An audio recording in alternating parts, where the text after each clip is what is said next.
that like a Nintendo knockoff? Nintendo? Nintendo? The dudes that got bodied by Sonic the Hedgehog? Quit playing with me. Yes, that Nintendo. Bro, we can play games on this, man. How this is a knockoff, okay? They both made it in China. It's the same stuff. Yeah, but I think yours is a little different. Che, we got fork knife on here. What you mean, Fortnite? Nah, bro, fork knife, bro, chill. And if you're not into that, you could be a cowboy in Red Dread Recession. Boy.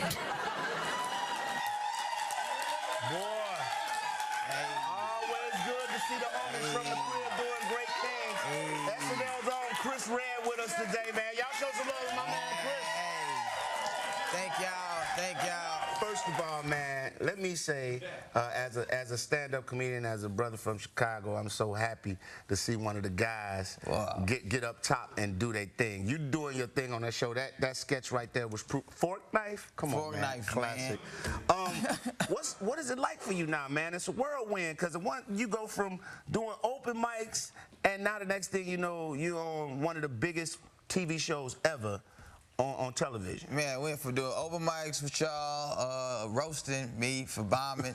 It's now I get to go to on SNL, which is really fun. Then I get roasted by Twitter, and they're not funny. They're not your friends, though. They're not friends. It ain't malicious with us. Yeah, and they're not funny.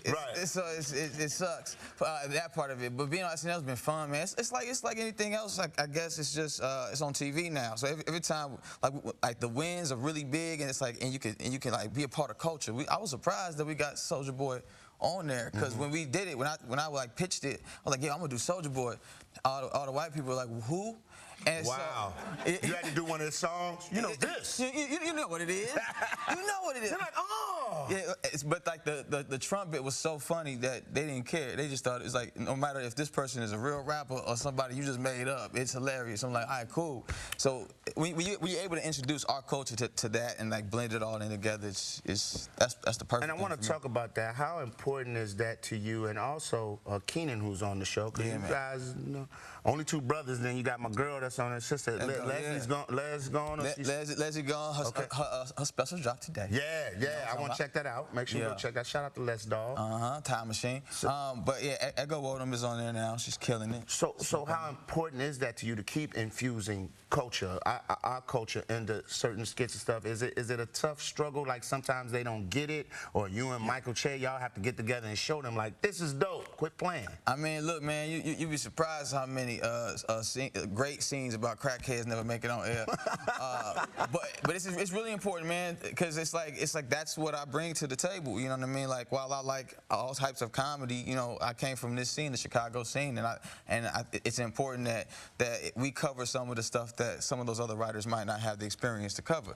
You know what I mean? Because they just haven't lived that, or they haven't seen that. So what's funny to me is like a drug dealer sketch where a guy wants to take over, but he has no idea how to do it. Like that. He doesn't have a business plan. Yeah, he doesn't have a business plan. He ain't playing nothing out. He just wants the power, but he doesn't know how to follow that up. Like that's something I would pitch, and we would, and some of us would bring that to the table, where somebody else's life is not that way. You know what I mean? So they wouldn't even think about that. What's been your most daunting moment on Saturday Night Live, where you just sat down and was like, yo, I don't know, you know, you were unsure of yourself?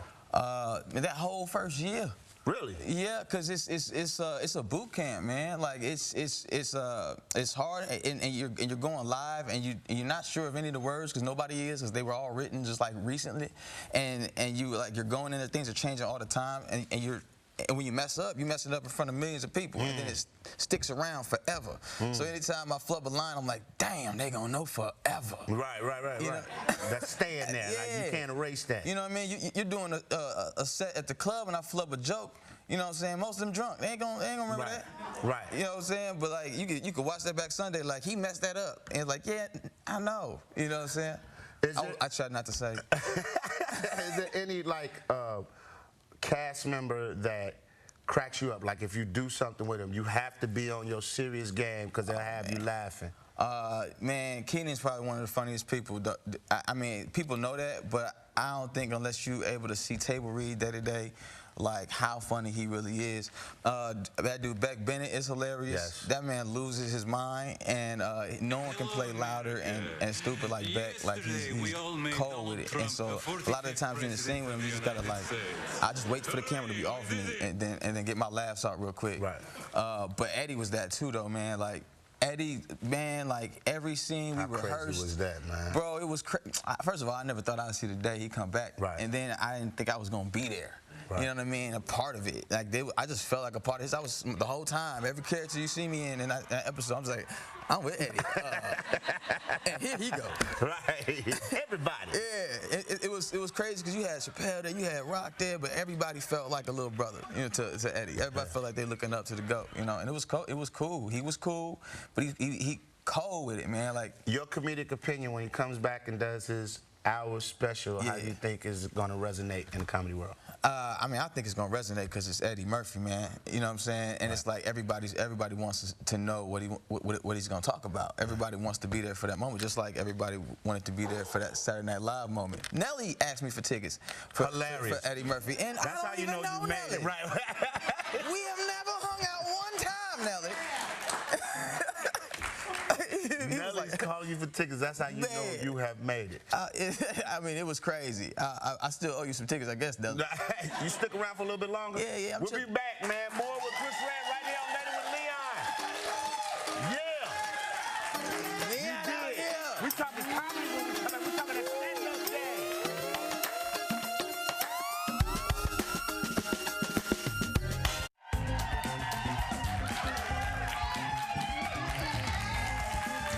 Welcome back to Later with Leon, and welcome back to everybody that's watching on Fox Soul, on the Fox Soul app. Chris Red is in the building from Saturday Night Live, man. Yeah. What's up? Tell your story, man, how you started, because at first you didn't start doing stand-up. I knew you as a rapper, MC extraordinaire. Yeah, man. Leon was the only guy that was hosting open mics that gave me any kind of positive encouragement. And I remember, it took me a while too. Like it wasn't the first time. It was like when I made this track that I really felt good about, and I was like, Leon, I promise you, this one's the one. Right. And I performed it at this bar. I forgot what bar it was, but I know I gave it my all, and the beat was hitting. He was like, this is a real hit. Right. This is there. And then I quit a little bit after that. Not right after that day, but you know, I had been doing it for so long. So I mean, I moved out. My parents moved me to the suburbs. I still wanted to gangbang though, so I would commute to the hood a lot, which is not gangster. And I really want to be a rapper. The traveling vice lord for real. For real, man. And then, but I used that, and I just didn't know myself in my music, and I think that's what it was missing. So I was good at rapping and putting bars together, but I didn't truly know who I was, and I needed to reach that comedy part of me to be able to fully like be creative. So once I quit rap and I just like was depressed for a little bit, I started doing stand-up, and I started going to Jokes and Notes all the time. I started watching these guys. Wednesday nights, yes, man. Sir. Rel was hosting, and all these guys would be there. And I remember my second or third time I went, I was terrified, bro, because I saw this dude just not doing well on stage. I don't know who he is. I think he probably work at Walgreens now, but I see this dude just not doing well, and all I hear is ee from the back, and it's like ee, and then as he would talk, and it would keep bombing. And the crowd did it with him. I'm like, dang, I ain't never seen this. I thought this was only at the Apollo. But it was and then you would go outside, and if you did bad, you get roasted outside. It's like getting beat up, and then people just making fun of your blood. It's crazy. But it made you stronger, man. And I remember like people telling me like, oh, you lived in the burbs and the city. You ain't gonna never be funny like that. And it was just a test though. Like it pushed me to like really find my voice, find who I was. And I mean, that was 11 years ago, and I just kept at it, man. I just kept coming back. Can you speak to the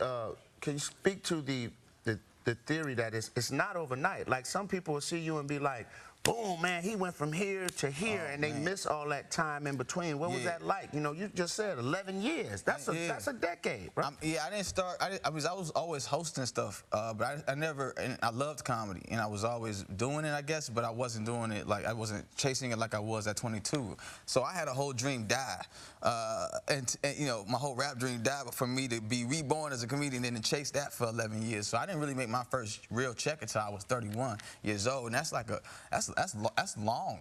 I don't know if you know how long it is to be broke in your 30s. Yeah.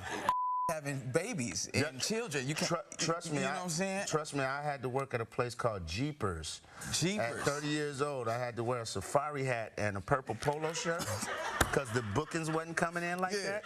And the day I knew I hit rock bottom when my 19-year-old manager said, "Hey, man, before you go on break, clean out the vomit in the teacup ride." I said, "I can't." In the teacup ride? That's what did it. How weak your stomach got to be to throw up in the teacup? That's what did it. If he had just said clean up the vomit, I get it, kids, whatever. Yeah. He said the teacup ride. I can't do this now. I can't do it. I gotta go. And I put my safari hat up and I walked home. I hate that you had to put a safari hat on every single day. You had to walk out your house like, ugh. Yeah.